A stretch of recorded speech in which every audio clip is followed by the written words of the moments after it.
Bene data, nshuti zacu, nshuti z'Imana, mwese ndabaramukije mu izina rya Yesu Kristo. Uyu munsi turavuga ku munsi ukomeye cyane, ku munsi twatoranijwe, ku munsi twahawe imbaraga zo kwitwa abana b'Imana, ku munsi itorero ryavutse, ku munsi itorero ryacunguwe, ku munsi mwiza wa Pentecote. Reka dusome mu byakozwe n'intumwa ibice 2:1. Umunsi wa Pentecote usohoye, bose bari hamwe mu mwanya umwe bahuje umutima.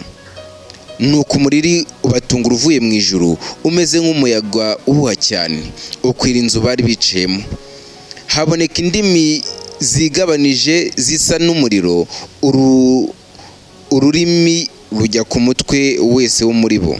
Bose buzura umwuka wera, batangira kuvuga indimi nk'uko umwuka yabahaye kuzivuga. Bavandimwe, iki ni igihe abigishwa bari bicaye i Yerusalemu barindiriye. Yesu yarababwiye ngo mugende mwicare, muzahure mu nzu i Yerusalemu, mwicare muhuze umutima. Nuko bahuza umutima, kandi yarababwiye ijambo rikomeye, aravuga ngo nuko umwuka wera nabamanukira, muzaba abagabo kumamya ngo hose ngi Yerusalemu, Yuda ni Samariya, kugeza ku mpera z'isi. Bavandimwe, uyu ni umunsi Imana asohoye isezerano, ndetse ni n'umunsi intumwa zuzuye umwuka wera. Uyu ni umunsi itorero ryavutse rifite imbaraga, ndetse ni umunsi agakiza kaje ku bantu benshi, abarenga 3,000 uwo munsi barihana, umwuka wera umaze kubamanukiramo. Yesu yarababwiye ati muzahabwa imbaraga umwuka wera nabamanukira. Abigishwa bari bafite ubwoba bwinshi bwo guhamya. Ntago abigishwa bagendaga ngo bavuge ngo Yesu ngo gutya na gutya, ngo wa wundi ngo mwishe mukamwamba, wa wundi wagiye ku musaraba. Ntabwo bari bafite. Yesu amaze gupfa bahise batatana, ariko bakora ikintu cyiza cyane gikomeye cyo yari yarababwiye. Aravuga ngo umwuka wera ngo nabamanukira, muzabagabo kuma ngo ndetse muzamuhabwa, muzagende murindire Yerusalemu. Icyo nicyo kintu cyiza bakoze. Noneho baragenda bicaye i Yerusalemu, noneho umwuka wera nawe ararindira yuko bahagera, nuko abasanga bari mu mwanya umwe. Uyu munsi natwe Imana irashaka ko twuzura umwuka wera. Yesu arashaka ko twuzura umwuka wera kugira ngo tugire imbaraga. Buriya kiriya gihe, niba mwarakurikiye inkuru neza za ba Petero amaze kujya mu ijuru, bahise bafata indobani, bamwe basubira kuroba, basubira kujya kwishakira amafi, basubira mu by'isi, basubira mu byaha bahozemo. Ariko Yesu yongera kubiyereka, ariko none nyuma bahawe umwuka wera, babaye abahamya, aba bagabo ba nyabagabo bo guhamya inkuru nziza za Yesu Kristo. Bose bakomeje gusenga bafite umutima uhuye. Muri makeya bahuriye hamwe, baratuza, ndetse bose baraturirana, bahuza imitima yabo kugeraho umwuka wera, umuriro ubatunguye, bose bahuje umutima. Nta muntu umwe utaruhuje n'undi. Kuri iki gihe rero abantu benshi babaye banyamwigendaho, ntibashaka guhuza, buri muntu ashaka gukora ibye. Ibyo nibyo bituma itorero ridindira, ni nabyo bituma umwuka wera atagira gute, atamurikira abantu.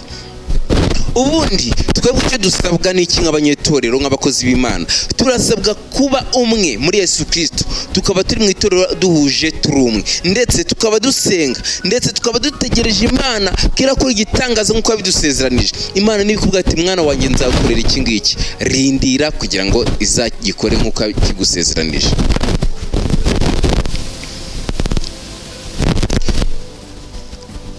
Bose buzura umwuka wera, azana imbaraga, akuraho ubwoba. Umwuka wera yakugezemo, imbaraga ziraza, ubwoba bugashira, umuntu ugatangira nawe kugenda uhamya nk'uko wabitegetswe. Nuko Yesu ajya kujya mu ijuru, arababwiye ngo mugende mwigishe amabanga yose, abemera muzabatize mu izina rya Data twese n'Umwana n'Umwuka wera. Hari abakristo benshi bafite amazina gusa, hari abakristo benshi bafite ubwo bafite amazina, bari mu itorero, ariko nta mwuka wera bafite, nta mbaraga bafite. Ubundi Imana ishaka ko tugira umutima ukomeye wo kugira ngo duhamye, tuba abagabo ba nyabagabo. Yesu arashaka ko tugira itorero rifite imbaraga, rifite umwuka wera.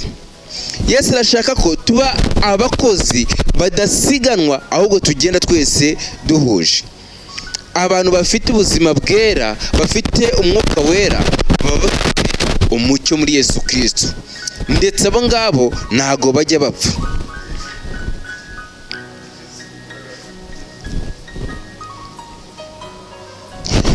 Noneho bamaze kuzura umwuka wera, Petero yahise arababwira ati nta wundi ukoze biriya, ngo wa wundi ngo mwishe mukamubamba, ngo niwe ukoze ibi ngibi, ngo wa wundi mwishe mukamubamba. Ubundi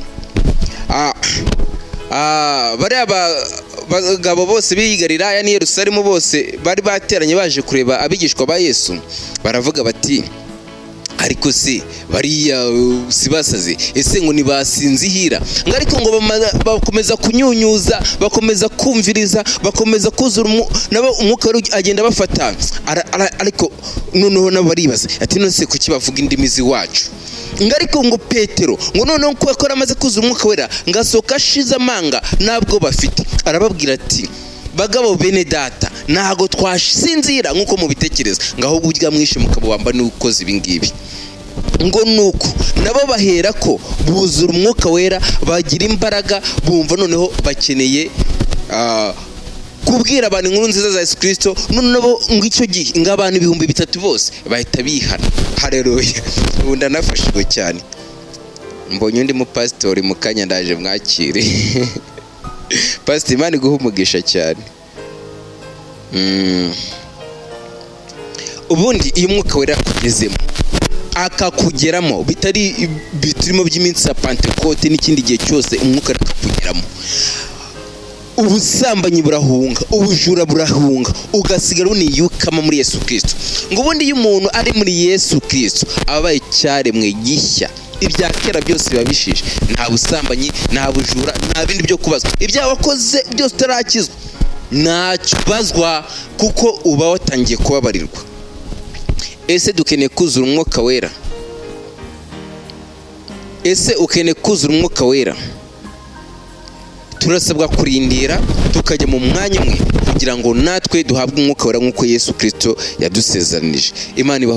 Imana ibahe amahoro n'imigisha.